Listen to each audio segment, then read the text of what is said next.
I believed I truly knew my wife of 19 years until my 2-year-old daughter casually mentioned a kind man who hugs mommy just like daddy does. What I uncovered after that shattered all my assumptions about my family. And the DNA test results were only the beginning of the nightmare. My name is Henry Hope. I'm 47, and until 3 months ago, I thought everything in my life was under control. I had a stable position as a marketing manager at Fletcher Associates, a comfortable home in suburban Ohio, 2 children, and a wife I trusted loved me. It turns out, I was living in a dream. My 2 children are William, my 17-year-old son, sharp and perceptive, and Lil Mia, who just turned 2. Recently, William has been giving his mother strange looks when she's distracted. Looks that suggest he knows something he shouldn't. Rebecca, my wife of 19 years, wasn't always like this. When we met, she was juggling double shifts at a diner, struggling after her father left. I helped her regain stability, supporting her through night school. But gradually, something shifted. She started staying late at work more often, wearing clothes I didn't recognize, and a new perfume replaced her usual vanilla. She'd come home talking excitedly about networking events, energy she once reserved for family time. "How was the office today, honey?" I'd ask over dinner. "Oh, same as usual," she'd reply, focused on cutting Mia's food. Just new initiatives Derek Patterson, her regional sales manager, was promoting. The name Derek kept coming up constantly. 3 weeks ago, while helping Mia with her sippy cup, she babbled about Mama's friend. "What friend, sweetie?" I asked, kneeling down. "The nice man," Mia said, clapping. "He hugs Mom like Dad does." My blood ran cold. I noticed William listening from the hallway, and our eyes met. I saw that knowing look that made my stomach sink. That night, I sat in my office studying bank statements. Small cash withdrawals, always on Tuesday and Thursday afternoons, $60 each time, consistent for 2 months. I opened Rebecca's laptop while she slept. The browser history was cleared, but autofill revealed a different story. Hotel searches, restaurant reservations, even guides on how to tell your husband you're leaving him. The next morning, Rebecca hummed while making breakfast, acting normal. She kissed my forehead before leaving. "See you tonight, Henry," she said. "I might be late. Derek wants the team to review quarterly projections." There was that name again. As her car drove away, I made a decision. I wouldn't be a fool any longer. The following morning, I drove to work, unable to focus on the Johnson account presentation or the afternoon budget meeting. All I could think of was Derek Patterson and what was happening between him and my wife. During lunch, I called Rebecca's office. "Fletcher and Associates, this is Jennifer," answered the receptionist. "Hi, Jennifer. This is Henry Hope. Is my wife Rebecca available?" "Oh, hi, Mr. Hope. I'm sorry, she's not in today. She's at an off-site client meeting with Derek Patterson. They left around 10 this morning." My stomach dropped. Rebecca had told me she'd be at her desk all day working on quarterly reports. "Do you know when they'll return?" I asked, trying to keep calm. "Not until late afternoon, I believe. Something about a lunch presentation in Columbus."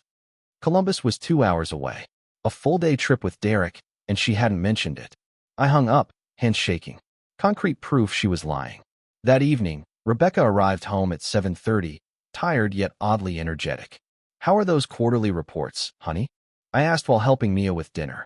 "Exhausting," she replied without meeting my eyes. "Numbers all day long. Sounds tough. At least you didn't have to leave the office." She froze briefly, then recovered. "Right. Just me and the computer." William looked up from homework, watching, and our eyes met with that same knowing expression. Later that night, after everyone slept, I went to our home office and opened my laptop. If Rebecca was having an affair, there would be evidence. I started with social media. Her Facebook seemed normal, but her activity log revealed something intriguing. She'd been tagged in colleagues' photos, but one caught my eye, a group photo from a company happy hour last month. Rebecca stood beside Derek, smiling, his hand resting on her lower back in a way that seemed far too intimate for coworkers. I saved the photo and continued investigating. Her email was password protected, but I knew her habits. Using our anniversary, Mia's birthday, or William's birthday, I guessed the third one. My heart raced as I scrolled through her inbox. Most messages were work-related, but a folder named Personal Projects contained dozens of emails between Rebecca and Derek. The earlier emails were strictly professional, discussing sales tactics and client meetings. But as I scrolled further, the tone shifted. The jokes became flirtatious, and work discussions started including personal details. Then, 3 weeks ago, one email made my blood run cold. Derek had written, "Can't wait for our Columbus trip tomorrow. Finally, some time away from the office chaos." Rebecca's reply, "Me too. It'll be nice to have some real privacy for once." I printed the entire email chain and filed it. It was proof, but I needed more. I had to know how far this had gone. The next day was Thursday, one of Rebecca's usual late work nights. That morning, she kissed me goodbye and told me not to wait up. "Derek has another team project," she said casually. "I might not be home until after 11. Instead of going to work, I called in sick and drove to her office building. I parked across the street with a clear view of the employee garage and waited. At 6:15, I saw Rebecca exit with Derek Patterson. They didn't go to a conference room or nearby restaurant. They got into Derek's silver BMW and drove toward the highway. I followed, keeping my distance. They took the Riverside exit, an upscale area with luxury hotels and romantic restaurants. My hands gripped the wheel as I realized where they were headed. Derek's BMW pulled into the Riverside parking lot. I parked 2 blocks away, walking back carefully in the shadows. This was real. My wife was meeting another man at a hotel. Through the lobby window, I saw them at the front desk. Rebecca laughed at something Derek said, touching his arm as if they'd done this before. The clerk handed them a key card, and they headed toward the elevators. I waited 10 minutes, then approached the desk. "Excuse me," I said. "I think I just saw my business partner check in. Derek Patterson. I'm supposed to join their meeting." The clerk looked puzzled. "Meeting, sir?" "Mr. Patterson booked a single room for the evening." My stomach sank. "A single room?" "Yes, sir. Room 314. No disturbances requested." I thanked him and stepped outside, shaking. A single room, no business meeting, no dinner, just a hotel room. I drove home in a daze. William was doing homework, and little Mia ran to hug my legs. "Daddy, Mama's not home yet." "I know, sweetheart. She's working late." William looked up. "Dad, you look awful. What's wrong?" I sank onto the couch. "William, I need to ask you something, and I need your honesty. Have you noticed anything different about Mom lately?" William closed his book, making sure Mia wasn't listening. "Dad, I've been meaning to tell you. Last month, I saw Mom's car at the Riverside Inn when she said she was at a work conference downtown. And she's been getting phone calls that make her smile in ways she doesn't smile at you anymore." The truth hit me like a hammer. My teenage son had been protecting me from what he already knew. "How long have you suspected?" I asked. "A couple months." "Sorry, Dad. I didn't know how to tell you." I hugged him. "You did nothing wrong, son. Nothing at all." That night, Rebecca came home at midnight, humming softly. She kissed my forehead, whispered that the team meeting ran long, and went to shower. I lay there listening to the water, knowing exactly where she'd been and what she'd done. The next morning, I called in sick and went to an electronics store across town. "I need a surveillance system," I told the clerk. "Portable, high quality." Within an hour, I bought 2 small wireless cameras and motion sensors. If Rebecca was leading a double life, I would capture every second. I installed the first in our garage, hidden behind paint cans with a clear view of her car. The second in our bedroom, disguised as a phone charger on the nightstand. Both fed to an app on my phone. That afternoon, I went to the Riverside Inn and spoke to the manager. "I'm a private investigator," I lied, showing my work card.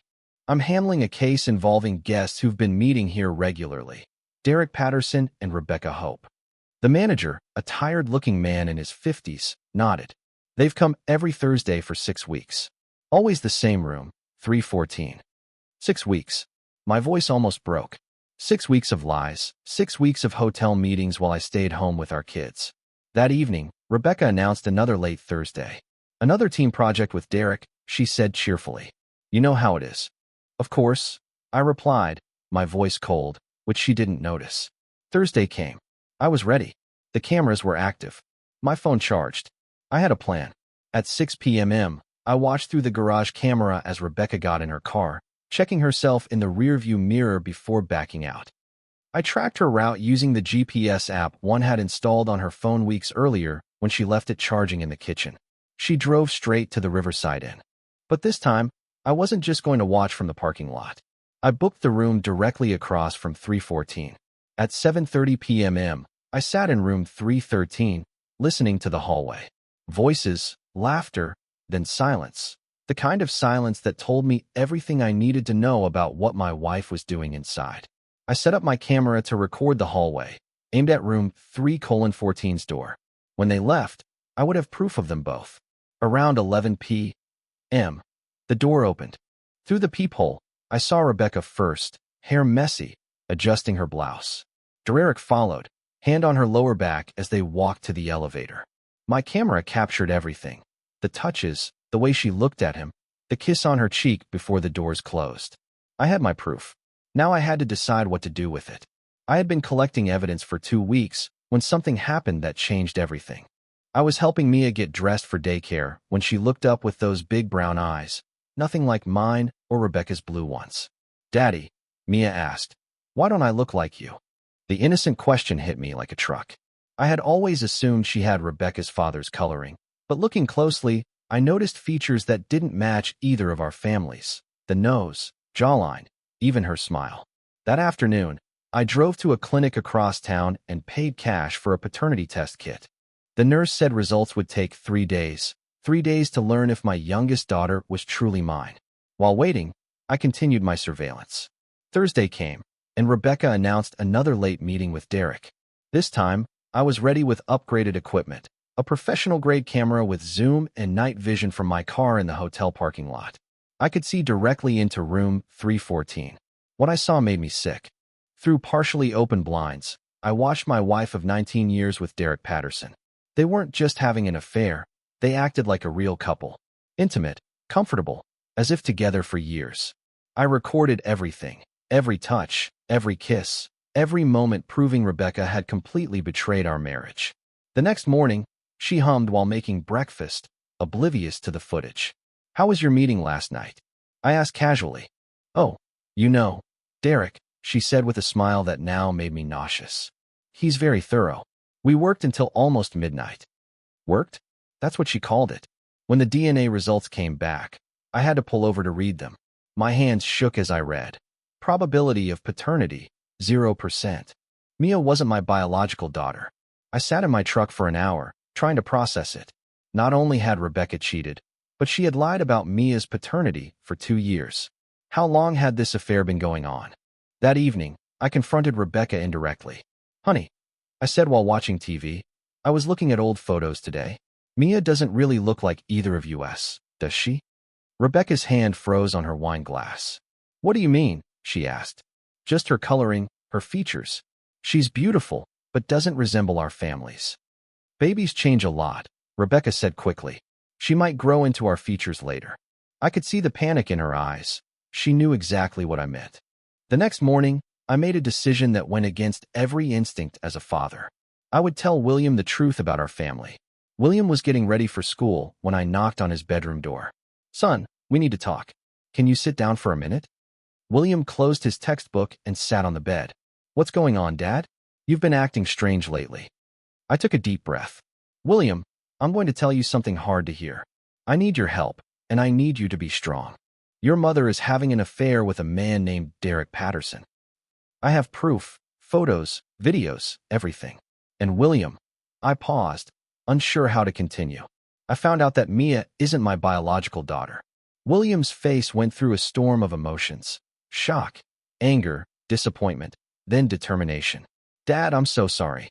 I knew something was wrong, but I didn't realize it was this bad." I continued, "There's more. I think your mother is planning to leave us for Derek. I've seen emails between them discussing their future together." William stood up and paced. "What are you going to do?" he asked. "I'm going to fight for custody of both of you. I don't care that Mia isn't biologically mine. She's my daughter in every way that matters. But I need your help documenting everything. Can you do that?" "Absolutely," William said without hesitation. "Mom's been lying to all of us. What do you need me to do?" "Keep track of when she's gone, who she talks to, any suspicious behavior. And William, if she tries to take you kids anywhere suddenly, call me immediately." "I will, Dad. And even if Mia isn't my biological daughter, you're still her real father. You've been there for her every day." That afternoon, William came home with news. "Dad, I overheard Mom on the phone during lunch. She was talking to someone about moving soon and said something about the kids adjusting. I think she's planning to leave. My blood ran cold. Did she say when? No, but she mentioned waiting until after her next business trip. She's supposed to go to Chicago next week with Derek. Chicago. Another business trip. That was probably a romantic getaway. That evening, Rebecca announced her Chicago trip. It's a big client presentation, she said cheerfully. Derek and I will be gone 3 days. The company booked us a really nice hotel downtown. Sounds expensive, I commented. Well, it's an important client. Sometimes you have to spend money to make money. After she went to bed, William and I sat in my office, planning our next moves. Dad, what if she tries to take Mia when she comes back from Chicago? Then we'll be ready, I said. I've already talked to a lawyer. With the evidence I have, and despite Mia not being my biological daughter, the courts will have to consider what's best for both of you. What about the house? That's more complicated. But William, I want you to know that no matter what happens, I will make sure you and Mia are cared for. You're both my children, DNA or no DNA. William nodded. I know, Dad, and I'm going to help you fight for us. The Chicago trip was my chance to gather the final evidence. Rebecca and Derek left Wednesday morning, supposedly for a 3-day client presentation. I gave them a 2-hour head start, then drove to Chicago myself. I booked a room at the same hotel she told me they were staying at, the Palmer House downtown. At check-in, I casually mentioned to the desk clerk that I was meeting colleagues, Rebecca Hope and Derek Patterson. Oh yes, the young woman said, checking her computer. They're in our executive suite on the 18th floor. Would you like me to call up? No need, I said. I would surprise them. An executive suite, not separate rooms for business colleagues, but a luxury suite for lovers. I spent the evening in the hotel bar, watching the elevators. Around 8 p.m., Rebecca and Derek came down, dressed for dinner. She wore a red dress I'd never seen, probably bought for this trip. They walked hand in hand to the restaurant like a married couple.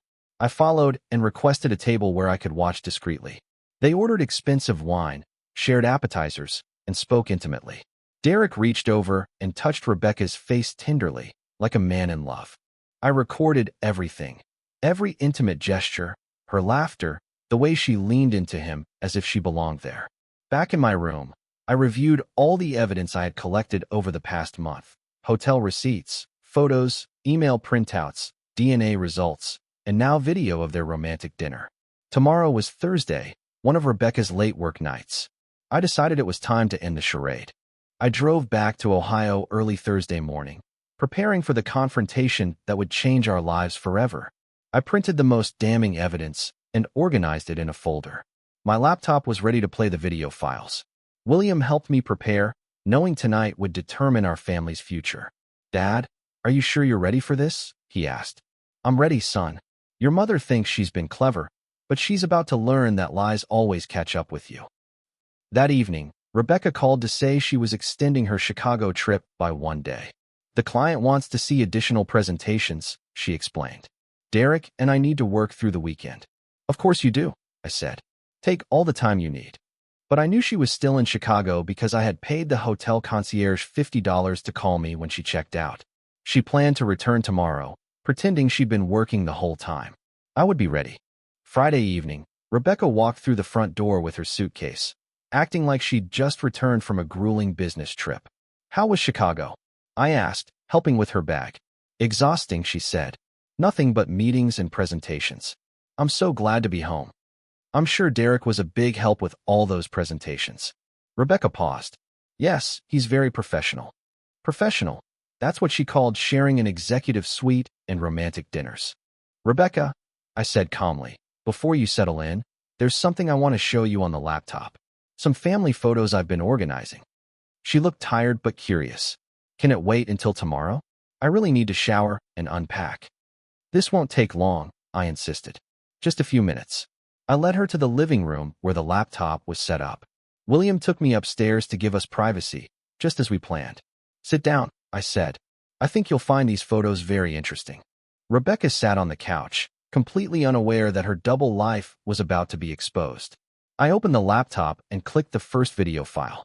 The screen filled with footage of Rebecca and Derek entering the Riverside Inn, his hand on her lower back as they walked to the elevators. Rebecca's face went white. Henry, what is this? Just some family footage I've been collecting, I said calmly. Keep watching. The next video showed them leaving the hotel room 3 hours later. Rebecca's hair disheveled, both of them looking like they were doing exactly what married people shouldn't do with coworkers. This isn't what you think, Rebecca stammered, her voice shaking. Really? Then explain this. I clicked on the video from the Palmer House restaurant. Rebecca in her red dress, holding hands with Derek across the table, leaning in for a kiss longer than any business meeting would require. You followed me to Chicago, she whispered. I followed my wife, who said she was working, but was actually having a romantic getaway with her lover. I opened a folder of printed emails and spread them across the coffee table. These are your emails with Derek, discussing your future together and how I'd probably be reasonable about custody. Rebecca stared at the papers like they were venomous snakes. And this, I said, pulling out the DNA test results, shows that Mia isn't my biological daughter. How long has this affair really been going on, Rebecca? She started crying, but not tears of remorse. Tears of someone whose carefully constructed lies were collapsing. Henry, please let me explain. It's not what it looks like. It's exactly what it looks like. You've been living a double life, planning to leave me for Derek and lying about our daughter's paternity for 2 years. Rebecca stood and started pacing. You don't understand. Derek and I, we have something special, something real. With you, everything is just routine. Routine? I worked 2 jobs to put you through college. I supported you through every career change. I raised what I thought was our daughter while you were out playing house with Derek. But you don't see me anymore, Rebecca. You don't make me feel alive the way Derek does. There it was, the truth she'd been hiding behind all the lies. I wasn't exciting enough anymore. So instead of addressing problems in our marriage, you decided to cheat and plan to steal my children. They're my children too. Mia isn't even mine, I shouted, losing my composure for the first time. You let me raise another man's daughter while having an affair. Rebecca's face twisted with anger. Yes, she's Derek's daughter, and yes, I love him. He's the man I really should have married. Something inside me broke, not my heart, which had been breaking slowly for months, but my patience. Pack your things, I said quietly. What? Pack your things and get out of my house tonight. You can't make me leave. This is my house too. Actually, I can. The house is in my name only. Remember, you insisted on that when we refinanced 3 years ago for tax reasons. And Rebecca, if you try to take the children, especially Mia, I'll make sure every judge in the state sees these videos and emails. Rebecca looked around wildly, trying to find an escape route. I'm going to call Derek, she said, pulling out her phone. Go ahead, I said. Call your boyfriend. Tell him his secret is out and his side piece needs a place to stay. As she dialed Derek's number with shaking hands, I realized I felt something I hadn't in months, relief. The lies were finally over, and I could start building an honest life for my children and myself. Rebecca spent 30 minutes on the phone with Derek, crying and explaining how I had ambushed her with evidence. I could hear his voice through the speaker, telling her to stay calm and that they would figure something out. When she hung up, she looked at me with a mixture of desperation and defiance. Derek's coming over, she announced. We need to talk about this like adults. There's nothing to talk about, I replied. You've been living a lie for 2 years, and now it's over. Henry, you don't understand the whole situation. There's more you need to know. I leaned back. I'm listening. Rebecca took a shaky breath. Mia isn't Derek's daughter either. My blood ran cold. What do you mean? The affair with Derek started 6 months ago, but before that, there were others. William, who had been listening from the hallway, stepped into the room. Mom, what are you saying? Rebecca looked at him with tears in her eyes. William, I'm so sorry you have to hear this, but your father deserves the truth. Rebecca, I said slowly, are you telling me that William isn't my son either? She nodded miserably. I had the test done last week after you started asking questions about Mia. William's biological father is someone I was seeing during our rough patch 18 years ago. William's face went white. What rough patch? I don't remember any problems when I was born. You were too young to remember. Your father was working 2 jobs. I felt neglected and made terrible choices. I felt like I'd been hit by a truck. Both of my children, the kids I had raised, loved, and sacrificed for, weren't biologically mine. Who? I asked quietly. Who is William's father? Tom Bradley from my old job. He moved to California years ago. He doesn't even know about William. William sat down heavily. So I'm not your son, Dad. I looked at this young man I had taught to drive, helped with homework, and coached in Little League, and felt my heart break again. William, I said firmly, biology doesn't make a father. I've been your dad for 17 years. I changed your diapers, walked the floors when you were sick, celebrated every birthday and graduation. You are my son no matter what any test says. But Mom lied to you about everything, William said, tears in his eyes. Your mother made choices that hurt our family. But you and Mia are innocent. You're both my children, and I'm going to fight for both of you. Rebecca was sobbing now. Henry, I never meant for it to happen this way. The lies just kept building, and I didn't know how to stop. You stopped by telling the truth, I said. But it's too late for that now. Derek's car pulled into the driveway, and Rebecca ran to let him in. When he walked into the living room, I stood to face the man who'd been sleeping with my wife. Derek Patterson, I said. We finally meet properly. He had the nerve to extend his hand. I ignored it. Henry, I think there's been a misunderstanding, Derek said smoothly. Rebecca and I work together. Sometimes professional relationships can be misinterpreted. I pulled out my phone and showed him the video of them kissing at the hotel restaurant. Misinterpret that? I said. Derek's confident facade collapsed. Look, man, I didn't mean for this to happen. Rebecca told me you two were separated. When did she tell you that? 6 months ago, when we first started getting close. 6 months ago? I was planning our anniversary vacation. We weren't separated. She lied to you too. Derek looked at Rebecca with confusion and growing anger. You told me you were getting divorced. Rebecca couldn't meet his eyes. I was going to tell Henry. I just needed time. Time to do what? Plan how to steal half your assets and take your children. That's when Derek learned the final truth about the woman he thought he loved.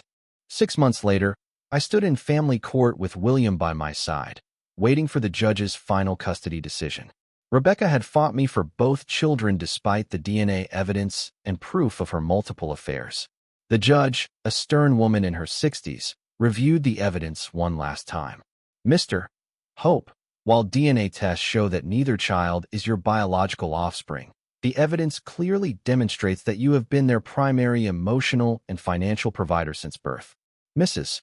Hope, your pattern of deception regarding paternity, combined with documented infidelity and plans to relocate the children without proper custody arrangements, does not serve their best interests. I held my breath. Custody of both children was awarded to me, with supervised visitation rights for Mrs. Hope. William squeezed my shoulder. We won, Dad. Rebecca sat at the other table with Derek, who had stayed through the legal proceedings, but looked increasingly uncomfortable with each revelation about her past. As we left the courthouse, Rebecca approached one last time. Henry, I know you hate me, but please don't turn the children against me. I won't, I said. They're old enough to understand truth from lies. What about Mia? She's only 2. She needs honesty and stability, 2 things you've never been able to provide. William hugged me as we walked to the car. Dad, I need to tell you something. What's that, son? Even knowing what I know about biology and all that, you're still my father. You're the only father I've ever wanted. That evening, I sat in our living room, now officially our home, as Rebecca had signed over her rights in the divorce settlement for both children. Mia played with blocks, calling me duh, like always, completely unaware of the legal battles securing her future. William filled out college applications at the kitchen table. You know what's funny, Dad? He said, looking up from his forms. What's that? All those years, Mom kept saying I had your stubborn streak and work ethic. I guess those things aren't genetic after all. I learned them by watching you. I felt a peace settle over me that I hadn't experienced in years. Not the peace of a man who'd won a legal battle, but of a father who'd protected his children and taught them that love isn't about blood. It's about choice, commitment, and showing up every day. My phone buzzed with a text from Derek. You were right about Rebecca. Found out yesterday she's been seeing someone else for the past month. Some things never change. I deleted the message without responding. Rebecca's future was no longer my concern. My children were safe. My conscience was clear. And for the first time in years, I was looking forward to tomorrow.